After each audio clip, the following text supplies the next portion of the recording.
Saya itu pesepeda biasa gitu, pesepeda biasa. Kalaupun sempat bersepeda rame-rame, punya program dulu namanya Jakarta Night Ride. Waktu di Bandung namanya Bandung Night Ride. Kalau hari Jumat di Bandung, Jumat bersepeda gitu. Terus sama anak-anak sekolah itu sekolah nyapeda gitu. Kalau di Bandung ya, di sini ada Bike to School gitu kan. Banyak lah sebenarnya, tapi intinya sama bahwa jalan raya itu baik banget kalau diisi juga oleh pesepeda gitu. Apakah teman-teman itu yang di luar sana kok udah berkomunitas maupun belum berkomunitas harus berlabel Bike to Walk? Enggak juga. Tapi yang kita pengen dia bersepeda.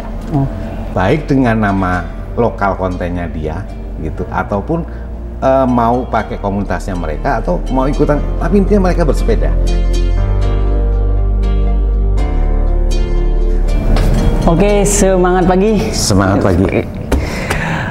Dalam video hari ini kita akan ngobrol bersama calon presiden B2W Indonesia. Di sebelah saya sudah ada Om Hendro Subroto. Siap. Semangat pagi Om Hendro. Semangat pagi. Luar biasa ini. Kalau mau tahu sedikit, B2W itu adalah gerakan untuk pesepeda dari advokasi dan lain-lainnya. Nanti biar Om Hendro sendiri yang menambahkan. Siap. Karena beliau adalah calon presiden. Kegiatan sosialnya banyak sekali. Nah, untuk video ini kita akan menanya isi pikiran beliau apa untuk B2W ke depan. Hari ini saya mau sedikit ngulik apa sih ke depan, mau dibawa kemana sih B2W ke depan begitu. Oke Om Hendro, silakan ke teman-teman awal mulanya kenapa gitu ingin membawa kemajuan di B2W. Oke, terima kasih. Salam kenal semuanya teman-teman pesepeda maupun bukan pesepeda, tapi intinya punya concern terhadap keberlanjutan lingkungan. Ya, siap. Oke. Cerita punya cerita, siapa sih yang nggak pernah ngelihat Bike to Walk ya, atau B2W Indonesia gitu, yang nggak kenal. Rata-rata kenal, tahu, atau mungkin sebatas bisa jadi acuh tak acuh, tapi sempet lah dengan logonya yang menurut saya cukup kuat dan berkarakter warnanya gitu, sama kekuatan advokasi, kekuatan kehadirannya di berbagai daerah gitu, dan dia menjadi inspirasi, menjadi pelopor bagi gerakan-gerakan pesepeda yang lain. Jauh sebelum sekarang itu dulunya merupakan alat transportasi yang luar biasa gitu. Sebelum ada mobil dan ada motor terutama. Sepeda jadi moda transportasi antar daerah dan terukur. Bicara tertarik sepeda, menurut saya olahraga yang nggak perlu effort banyak. Catatannya memang harus mau. Harus mau memulai gitu ya? Harus mau memulai, sama kayak lari ya gitu. Sepeda itu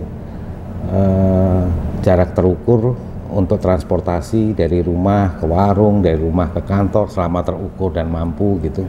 Itu keren banget gitu, dan ternyata manfaatnya banyak gitu.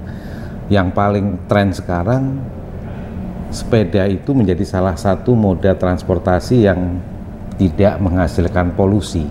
Nah, gitu. Itu keunggulannya ya. Tapi nggak ada artinya kalau yang naik sepeda cuma saya gitu kan. Atau teman-teman 2-3 orang gitu. Kalau itu naik sepedanya banyakan, rame-rame dan konsisten terus-menerus ya cukup banyak, dan itu bisa dihitung ternyata bisa mengurangi polusi sekian persen atau menghasilkan mengurangi polusi sekian persen gitu, tuh bisa dihitung. Awalnya teman-teman dengan MTB waktu itu dia jalan dari rumah ke kantor, terus akhirnya karena banyakan jadi populer, terus karena karena merasa di jalan itu juga ternyata pesepeda itu bisa jadi kayak kaum terpinggirkan gitu dengan maraknya motor dan kendaraan roda 4 di jalan. Jadi diperlukan organisasi yang kuat gitu, atau bukan organisasi tapi gerakan yang kuat gitu, sampai pesepeda itu seperti punya hubungan batin gitu antara pesepeda yang lain, dan mereka perlu dibantu. Dan sampai sekarang itu sebagai salah satu alat perjuangan bahwa pesepeda, pejalan kaki atau orang yang menggunakan transportasi publik pun punya hak yang sama menggunakan jalan raya. Itu yang disuarakan. Nah, tertarik ya, gila aja lah kalau misalnya kita ngelihat Bike to Work itu nggak bagus gitu. Kalaupun pernah melihat satu dua terlalu vokal dan segala macam kurang sesuai dengan kepribadian kita, it's common lah ya gitu. Tapi seenggak-enggaknya kehadiran dia inspiratif. Bike to Work itu inspiratif, menguatkan kita juga jadi sebagai pesepeda baik pemula maupun pesepeda yang cukup lama atau bahkan asli pesepeda, karena dia nggak mau memilih ya teman-teman, memilih tidak menggunakan kendaraan pribadi bermotor dalam bermobilitas. Bike to Work cukup bisa menjadi teman gitu, untuk diskusi, untuk mencari masukan gitu, gimana cara bersepeda, kan banyak juga tipnya. Dan teman-teman juga banyak punya pengalaman yang luar biasa. Saya itu pesepeda biasa gitu, pesepeda biasa. Kalaupun sempat bersepeda rame-rame, punya program dulu namanya Jakarta Night Ride, waktu di Bandung namanya Bandung Night Ride. Kalau hari Jumat di Bandung, Jumat bersepeda gitu. Terus sama anak-anak sekolah itu sekolah nyapeda gitu. Kalau di Bandung ya, di sini ada Bike to School gitu kan. Banyak lah sebenarnya, tapi intinya sama, bahwa jalan raya itu baik banget kalau diisi juga oleh pesepeda gitu. Nah, apa sih sekarang trennya gitu? Oh, ternyata soal keselamatan. Bersepeda di jalan raya itu nggak sesederhana bahwa naik sepeda yang ada di bayangan-bayangan kita. Ternyata pesepeda juga harus punya keterampilan, pemahaman dasar tentang bersepeda gitu. Sesederhana menggunakan isyarat tangan, karena pesepeda kebetulan tidak dilengkapi dengan lampu sen kanan kiri, spion gitu, dan kecepatannya juga semaksimal-maksimalnya kecepatan kota ya, kali ya 40 itu udah kenceng banget gitu, 10 kali 15 km per jam udah kenceng. Tapi ini perlu kebersamaan gitu, perlu keberterimaan bahwa pesepeda ternyata jalurnya pun kalaupun ada tidak bisa seluas kendaraan bermotor. Jadi menggunakan ruas jalan yang ada itu juga sering-sering berlatih. Bayangan kita belok kanan tinggal kasih tangan terus belok juga nggak bisa gitu. Jadi harus punya pemahaman yang cukup. Terus yang kedua ketika pesepeda hadir, berharap juga gitu kendaraan-kendaraan yang lain juga punya rasa keberterimaan yang sama, bahwa jalan ini nggak cuma miliknya pesepeda, nggak cuma miliknya kendaraan pribadi bermotor gitu, tapi milik bersama. Pesepeda ini kan pemerintah tidak melirik menjadi bagian dari transportasi massal yang ramah lingkungan, malah lebih ke transportasi listrik yang notabene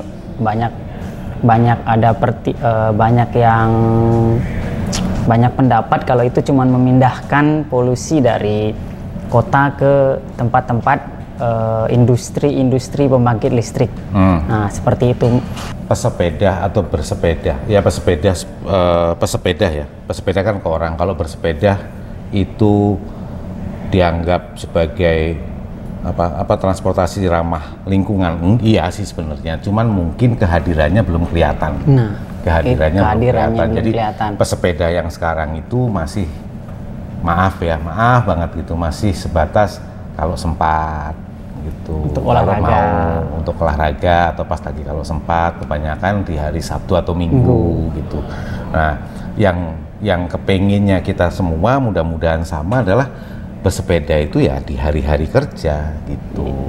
Cuman ya banyak ya handicapnya, jarak misalnya, terus jaminan keamanan di jalan karena takut terlanggar misalnya. Makanya saya yakin ya teman-teman baik di Bike to Work gitu maupun di komunitas-komunitas yang lain juga pernah mencoba menyuarakan ini dan terus konsisten. Tapi kembali lagi, ini ajakan-ajakan masif nggak cuman sebatas disampaikan Mas ke saya nyampein lagi, enggak, tapi memang perlu gerakan bersama gitu. Itu ya. Kita perlu hadir gitu, perlu hadir, benar-benar hadir supaya ya beneran kelihatan konsisten. Bukan cuma semuanya bersinergi saat kita mau, saat sempat dengan susah gitu. Yang gitu-gitu. Ada nggak untuk selain mengajak kita bersama-sama untuk mengajarkan diri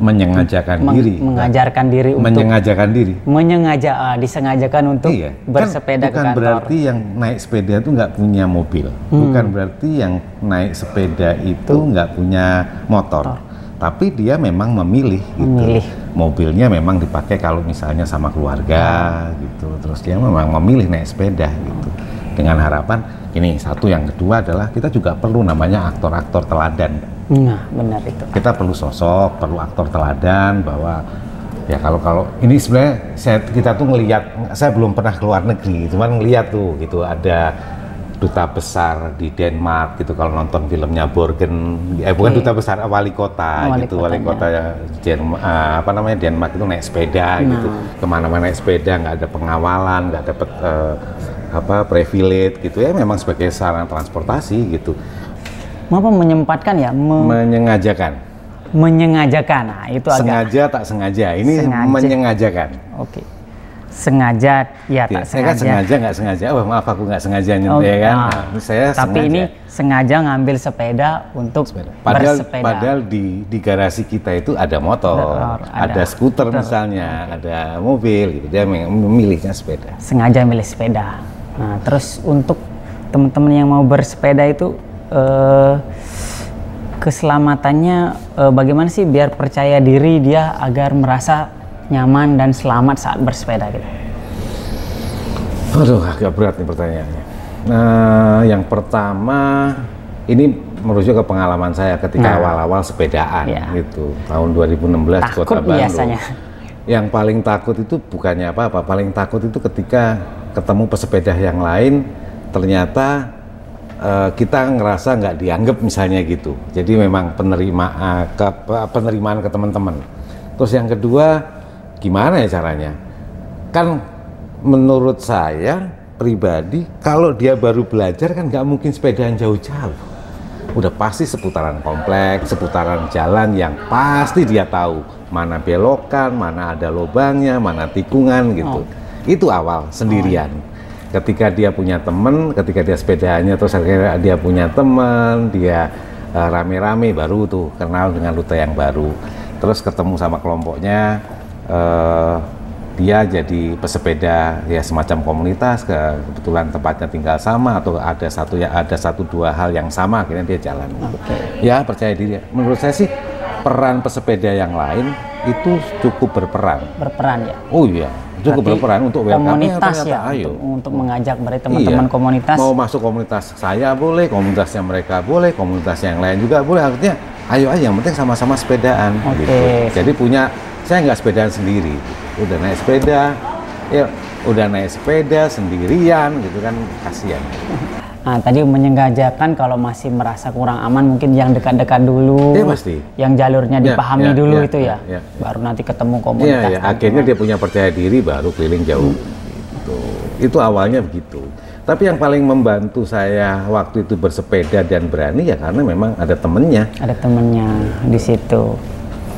Nah, untuk kan ini pasti dirasain sama teman-teman pemula kan? Ya. Sepedanya mampu beli, yang dari yang murah mau sampai yang mahal, tapi kalau aduh aku sepedanya gimana ya? Gitu. Nah, sepeda aja ayo. Harus pakai jersey kah? Harus pakai ini kah? Helmnya? Enggak, ayo sepedaan aja, kita penting kok gitu. Mencoba menyengajakan aja dulu, nanti lambat laun ketemu komunitas gitu ya. Yang penting mau dulu. Oke. Nanti kan Om Hendro akan menjadi, sekarang udah calon, adanya nanti menjadi Presiden B2W terpilih. Kampanye apa sih nanti dilakukan selain yang tadi udah diutarakan supaya teman-teman pesepeda lebih nyaman bersepeda dan teman-teman yang memakai kendaraan listrik atau kendaraan bermotor gitu lebih bisa menghargai lagi.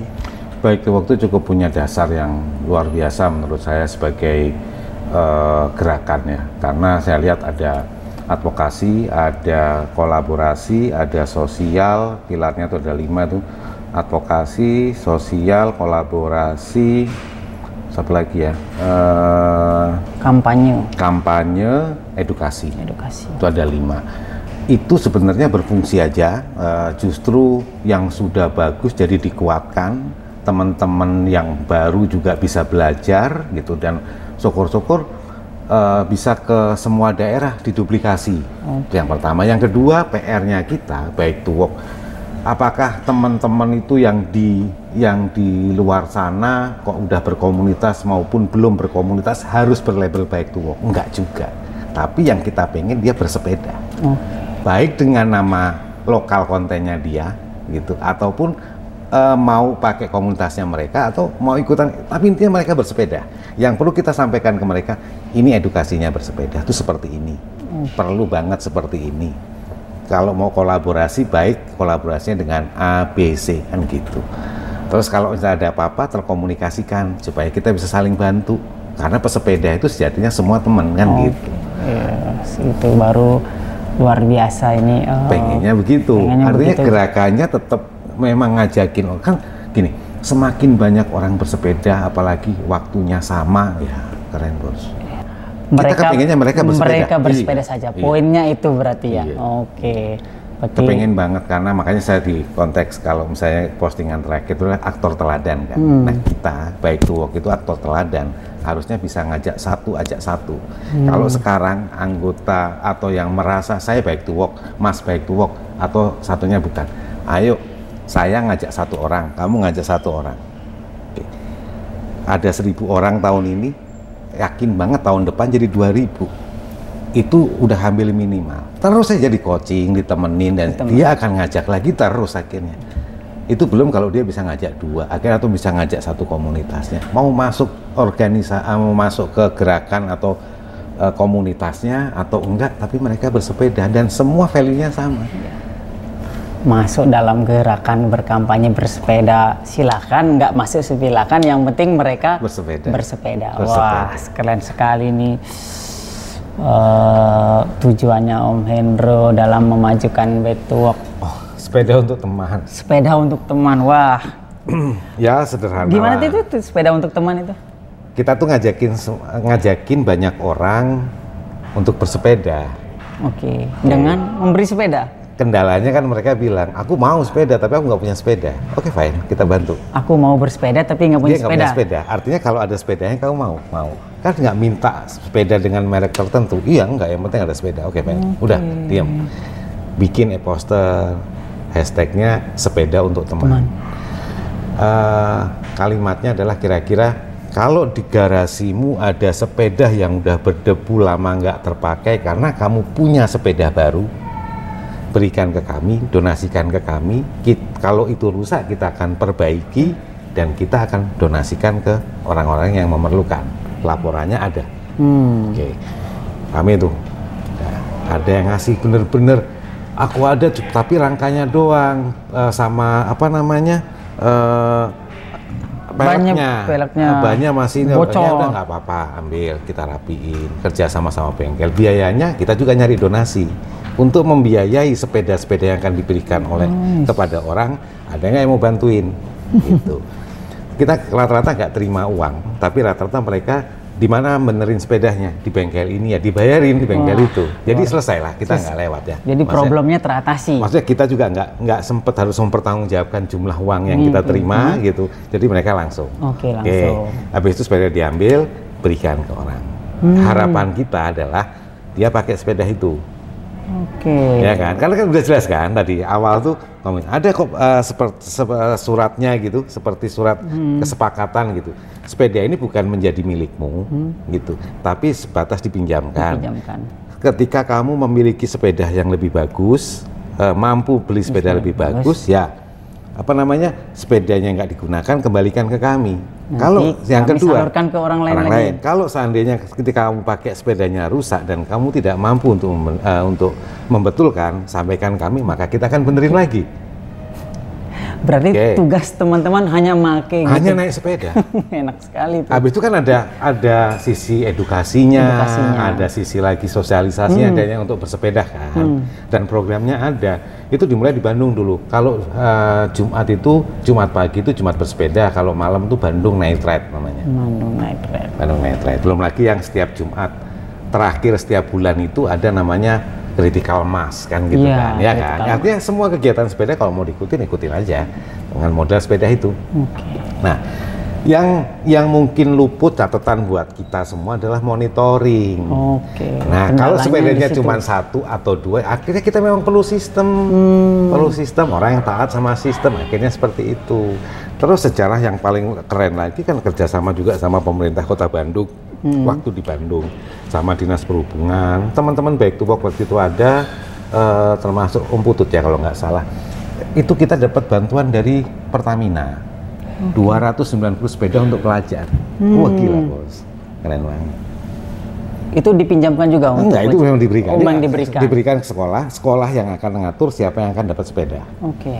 Jumlahnya berapa mereka merequest, minta. Nggak asal dibagi rata, enggak. Jadi berdasarkan kalau mereka mau, menurut saya mau naik sepeda, dia lapor, dicatat, sekolah menyampaikan, dianterin sepeda itu oleh teman-teman komunitas. Waktu itu dianterin sepeda, dinaikin, ada simbolisnya serah terima gitu.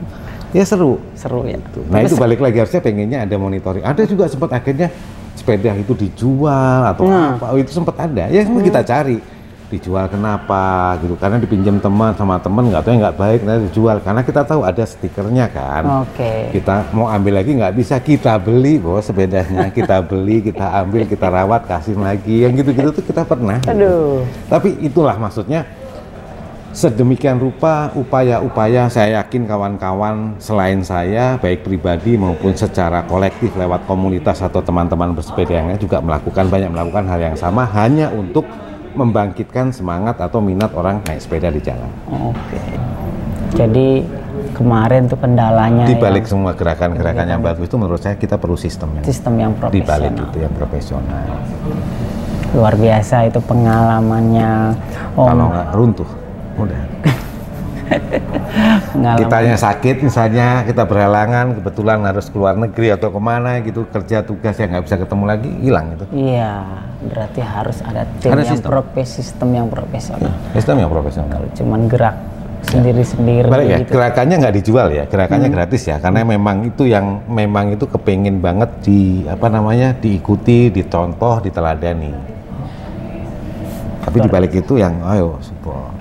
Luar biasa nih, 2016 sudah punya kegiatan. Enggak lah, itu baru sepedaan baru. Tapi hal-hal seperti itu yang sebenarnya bisa diterapkan di akhir-akhir ini karena pengguna sepeda kan makin banyak.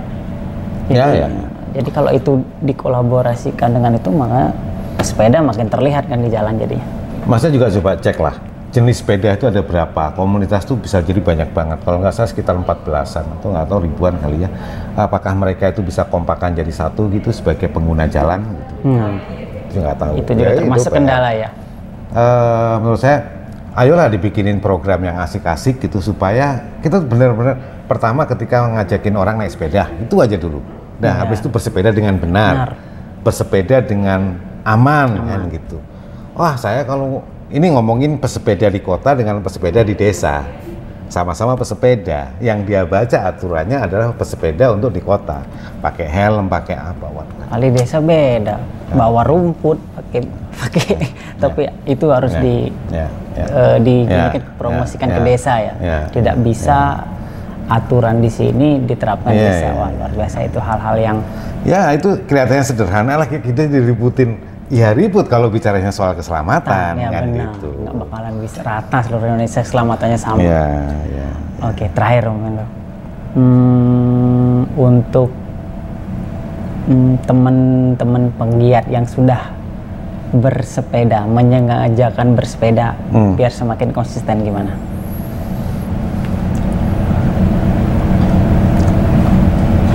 Kalau mereka bersepeda itu berharap pengen dapat reward ya salah lah. Salah. Itu investasi. Apapun yang kita lakukan sekarang ini, kita tuh cuma jaga apa yang harusnya dinikmati oleh anak cucu kita ke depan. Benar nggak sih? Benar sekali. Yang kita lakukan sekarang, misalnya ngomongin sustainability, keberlanjutan, nggak boleh buang sampah sembarangan, investasi besar dengan apa namanya supaya udaranya bersih. Ya kita tuh cuma ngelakuin, jagain apa yang seharusnya anak-anak kita besok akan nikmatin gitu. Kalau enggak ya udah rusak aja. Jadi sekarang, artinya jangan berharap jadi reward. Tapi kalau menurut saya untuk jadi trigger, generasi kita ini punya kesepakatan yang sama. Saya pengen ngajak juga ke teman-teman gitu ya. Ayo kita punya sepakat yang sama supaya apa? Supaya anak saya, cucu saya, dan semuanya besok juga bisa menikmati hal yang sama yang kita nikmatin sekarang. Udaranya bersih gitu. Terus disiplinnya dapat. Pokoknya gerakan ini intinya untuk masa depan. Tapi kalau ada masukan soal kasihlah mereka reward ya dengan senang hati aja, reward ya, tapi bukan yang terus yang berlebihan gitu apa boleh. Kalau donor darah tuh biasanya ada tuh 25 kali, 75 kali. Saya nggak ngerti tolak ukurnya. Apakah ngomongin tahun, apakah ngomongin dari durasi panjang kan gitu kan susah. Sementara orang bersepeda dengan sederhana, saya memilih sepeda kenapa harus dikasih reward? Kan saya punya motor, saya punya mobil, saya memang milih sepeda karena dengan kesadaran ya kalau kamu pengen dapat reward ya udah kita pikirin ntar rewardnya lah, gitu mungkin gitu kali. Bukan berarti anti ya, tapi ayo aja, reward, ini bisa ayolah gitu, teman-teman kasih masukan aja, ini bukan keras kepala kok gitu. Apapun tujuan teman-teman untuk kebaikan, kita gerak bersama. Oke, terima kasih Om Hendro Subroto atas waktunya.